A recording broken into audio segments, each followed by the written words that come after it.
लाला, rotation की बात करें, हम बार बार इस पे बात करते हैं कि रोटेशन होनी चाहिए, जो बेंच पे प्लेयर्स बैठे हैं उनको मौका मिलना चाहिए, वो कब खेलेंगे, उनको कब गेम टाइम मिलेगा, मगर प्लेयर्स की तरफ से इस तरह का रिटेलिएशन आना, आपको लगता है कि सही कम्युनिकेशन, हम हमेशा पीसीबी में कम्युनिकेशन गैप की बात करते हैं, क्या ये कम्युनिकेशन गैप की वजह से हो रहा है? सवेरा मेरे ख्याल में रोटेशन हमेशा हम बात करते रहे कि प्लेयरों को चांस मिलना चाहिए और चांस मिला है। और मैं ये समझता हूँ कि आई थिंक इस वक्त चीज़ें जो हैं वो मिकी और उसकी जो टीम है मैनेजमेंट, आई थिंक वो इन सारी चीज़ों को जो मुझे नजर आ रही है बाहर से चीज़ें कि वो कंट्रोल वो ही कर रहे हैं। मेरे ख्याल में बाबर भी इस वक्त जो मैनेजमेंट कह रही है, बाबर उस चीज़ों को फॉलो कर रहा है क्योंकि वर्ल्ड कप आगे है तो कुछ एक्सपेरिमेंट करने होंगे इन्होंने।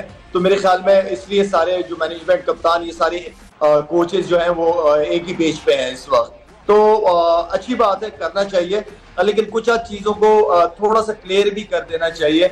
जो आपने इमाम की स्टेटमेंट की बात की, उस दिन भी आपसे यही बात हुई थी कि कभी कभार क्योंकि आप एज अ प्लेयर खेल रहे हो, जो कुछ सवाल होते हैं वो मेरे ख्याल में अगर ये कप्तान से पूछा जाता तो ज्यादा बेहतर था। लेकिन आई नो कि मीडिया में जब आप बैठते हैं तो सवाल होते ही हैं आपसे।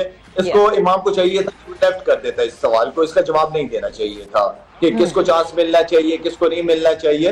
ये मैनेजमेंट या कप्तान का रोल है, उनको प्रेस के सामने ये बात करनी चाहिए। आपको लगता है वो स्टेटमेंट अगेंस्ट चला गया इमाम के? देखिए, एक तो माशाल्लाह से बड़ी आउटस्टैंडिंग इनिंग खेली थी बाबर ने, 90 रन किए थे। उसके बाद फिर मेरे ख्याल में कोई हैमस्ट्रिंग का इशू हो गया था, मैच बैठ गया था। फिर जो 5वां मैच इमाम ने खेलना था वो अचानक से कहा कि मैं फिट हूं और मैं खेलना चाहता हूं, जो कि मैनेजमेंट के लिए एक सरप्राइजिंग था कि ये वाली इंजरी एक ही दिन के अंदर ठीक हो गई है। तो मेरे ख्याल में उस वक्त तक मैनेजमेंट ने माइंड बना लिया था कि शान मसूद खेलेगा। शाहिद भाई, आपको लगता है कि कल जो मैच पाकिस्तान हारा है उसमें हमने देखा कि स्पिनर्स को जो है वो काफ़ी ज़्यादा यूज़ किया गया और आपके वसीम के ओवर्स पड़े हुए थे, आपके पेसर्स के हारिस रऊफ के ओवर्स पूरे नहीं हुए थे। आपको लगता है कि थोड़ा सा वहाँ बाबर की कप्तानी में थोड़ा सा हमें फ्लॉ दिखा कि शायद मैच को जीतने के लिए आप उस इनिंग्स में रन्स कम करवाते ताकि आप चेज डाउन कर सकते total? Well, I am very sorry, मैं कल पूरा दिन बहुत बिजी था, बिल्कुल मैच को नहीं देख पाया। ठीक है, तो इस हवाले से कमेंट कर नहीं पाऊंगा। ठीक है, लेकिन अगर इसके रोटेशन वाली जो हम बात इसके इमामुल हक के कमेंट पे हमने अपने शो में डिस्कशन किया था लाला कि शायद इमामुल हक को इस सवाल का जवाब नहीं देना चाहिए था कि भैया टीम में चेंजेस होनी चाहिए, नहीं होनी चाहिए, और वही हुआ। अभी भी इमामुल हक को अगर देखा जाए तो इस तरह का ट्वीट नहीं करना चाहिए था ताकि जनरल पब्लिक को ये ना होता कि कोई डिफरेंसेस है, because it's the responsibility of the players के पीसीबी के कोच को और अपने कप्तान को और अपनी मैनेजमेंट की चीज़ों को एक्सपोज ना किया जाए। अगर शायद ये ट्वीट नहीं होता तो हम ये डिस्कशन इतनी डिटेल में ना कर रहे होते। मेरे ख्याल में नहीं करनी चाहिए, सेंट्रल कॉन्ट्रैक्टेड प्लेयर्स हैं ये सारे, और आई डोंट नो कि इसके सेंट्रल कॉन्ट्रैक्ट के अंदर अगर ड्यूरिंग द टूर या आप कप्तानी या मैनेजमेंट के हवाले से या प्लेइंग 11 के हवाले से कोई बात करते हैं, कोई ना कोई कोड ऑफ कंडक्ट होगा इसका। तो मेरे ख्याल में इमाम थोड़ा रिलैक्स रहे, हमेशा हमारे छोटे भाइयों की तरह है, बहुत प्यारा लड़का है, बहुत अच्छा लड़का है, लेकिन आई थिंक इसको चीजों को जो है ना वो समझना चाहिए। कभी कभार ऐसा भी होता है कि आपकी परफॉर्मेंसेस नहीं हो रही होती, तो मेरे ख्याल में जब परफॉर्मेंस हो तो अपने आप को थोड़ा रिलैक्स रखे, अपनी क्रिकेट, अपनी बैटिंग, अपनी बॉलिंग, अपनी बैटिंग के ऊपर फोकस करे। आगे वर्ल्ड कप आ रहा है और इमाम का रोल बहुत इंपॉर्टेंट होगा as a opener Pakistan team के लिए। अच्छा लाला, मैं एक सिनेरियो, क्योंकि ऑब्वियसली आपको पता है, यू हैव बीन देयर, आप टीम का हिस्सा रहे हैं, मगर मैं अगर एक सिनेरियो आपके सामने खींचती हूँ कि जी एकदम से होता है, हाँ जी हम आपसे रोटेशन पॉलिसी फॉलो करेंगे, हम अपनी बेंच को इस्तेमाल करेंगे, आप रोटेशन पॉलिसी में ये रेस्ट करेंगे और ये प्लेयर खेलेगा, आप रेस्ट करेंगे, ये प्लेयर खेलेगा, हम वर्कलोड मैनेज करेंगे, मगर जो प्लेयर जिसको रोटेशन पॉलिसी में इस्तेमाल किया जा रहा है, अगर तो वो ये देखता है कि ये मैं ही क्यों हर दफा रोटेशन पॉलिसी का हिस्सा बनता हूँ, फखर ने T20s खेले, फखर ने PSL खेला, फखर ने सारे ODIs खेले, रिजवान ने T20s खेले, हारिस आए भी अगर टीम में तो रिजवान बैठे नहीं, हारिस को कीपिंग का मौका नहीं मिला, तो कंप्लीट रोटेशन पॉलिसी तो नहीं इन्होंने फेस की। तो फिर मतलब मैं अगर इमाम बन के सोचूं तो क्या मुझे ये नहीं होगा कि मेरे साथ ही हर दफा क्यों होता है, ये बाकियों के ऊपर रोटेशन पॉलिसी क्यों नहीं अप्लाई करी? आपको लगता है ये एक फ्रस्ट्रेशन शायद हमें सामने देखी जो इमाम की इस वजह से ट्वीट आ गई?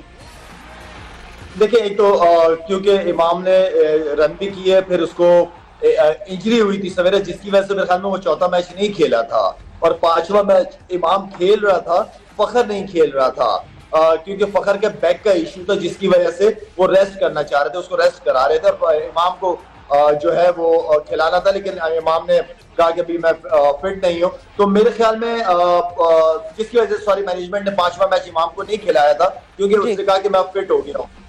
अचानक तो मैनेजमेंट के लिए भी तो सरप्राइजिंग था कि एक ही दिन के अंदर इंजरी ठीक हो। देखिए सवेरा बात वही है कि सबको एक ही तरीके से देखना चाहिए, फिर चाहे जो भी हो, फिर उनको भी रेस्ट कराए, सबको रेस्ट कराए, इसलिए कि इस तरह की पिचों पे मेरा नहीं ख्याल कि किसी का दिल चाहेगा रेस्ट करने को, हर एक चाहेगा कि परफॉर्म करे। ठीक है, परफॉर्मेंस एक चीज है, दूसरी मैच फीस है, वो सारी चीजें बीच में आ जाती है, प्लेयर्स के माइंड में आती है चीजें। करना है तो फिर सबके साथ बराबर काम करो। बिल्कुल लाला, आपको लगता है कि हमने जब ये इस सीरीज से पहले अफगानिस्तान से जब हम T20 सीरीज खेल रहे थे, उसमें शादाब कप्तान थे, जब हम सीरीज हारे तो शादाब ने स्टेटमेंट दिए कि अब लोगों को पता चल गया कि बाबर और रिजवान कितने इंपॉर्टेंट हैं। सो वहाँ पे ऐसा लगा कि शायद कोई मैसेज देने के लिए वो सीरीज खेली गई, और अगर हम हारते हैं और फिर ऐसे स्टेटमेंट आते हैं तो थोड़ा एज अ फैन भी डिसअपॉइंटमेंट होती है। सिमिलरली अब जब रोटेशन हो रही है, डू यू थिंक कि कप्तान शायद उससे अग्री नहीं करते, जिसकी वजह से हम आखिरी ओडीआई में हमने दिखाया कि हम रोटेशन करते हैं तो फिर हम हार जाते हैं।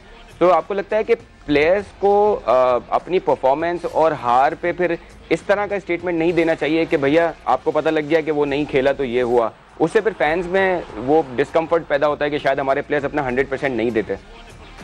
देखिए, हमें मेरे ख्याल में शदाब के उस प्रेस कॉन्फ्रेंस को इतना नेगेटिव नहीं लेना चाहिए। उसने एक इम्पोर्टेंस बताई है कि रिजवान और बाबर की क्या इम्पोर्टेंस है टीम के अंदर, तो मेरे ख्याल में ये तो हमारी सोच के ऊपर है। उसने मेरा नहीं ख्याल कि कोई ऐसी सोच के साथ बात की होगी।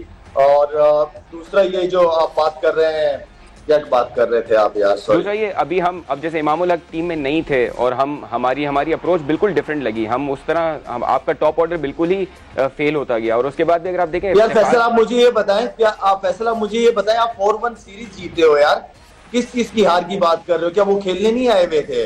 तो ठीक है, 4-1 जीत गए, सीरीज भी जीत गए, ऊपर एक और मैच जीत गए, नंबर 1 भी आ गए, और क्या चाहिए हमें? तो एक आधा मैच हो जाता है। आपके पास जो बेंच पे प्लेयर है, इसका मतलब है क्या वो इतने अच्छे नहीं? अगर उनको 11 में खिलाएंगे तो वो परफॉर्म नहीं करेंगे क्या? आपका इत्तेखाद टीम में नहीं था, टीम में आया, खेला, मैचेस खेला, परफॉर्मेंस आपके सामने। जो परफॉर्मेंस नहीं हो रही, जो फिक्र की बात थी, वो शान मसूद था, जिस वजह से जिस बेचारे की परफॉर्मेंस नहीं हुई। तो हम 4-1 जीते हैं यार, क्या हारे हैं? लेकिन लाला फर्क पड़ता है ना, आप ऐसा मुल्क है जहां आपको इंटरनेशनल टीम्स को लाने में मुश्किल होती है। चांस नहीं देना दिया, नहीं प्लेयरों को चांस नहीं देना, चांस बिल्कुल देना, आपने क्या 5 तो ही जीत होती है, 4-1 जीत नहीं होती। लेकिन लाला, लेकिन हमें फर्क इसलिए पड़ता है कि हम एक ऐसा मुल्क हैं जो बहुत स्ट्रगल कर रहा है इंटरनेशनल साइट्स को यहाँ लाने के लिए, और हमारा एशिया कप जियोपर्डाइज हुआ है कि वो होगा नहीं होगा। ऐसे में अगर आप टॉप रैंक टीम रहते हैं कुछ अर्सा तो मैटर करता है।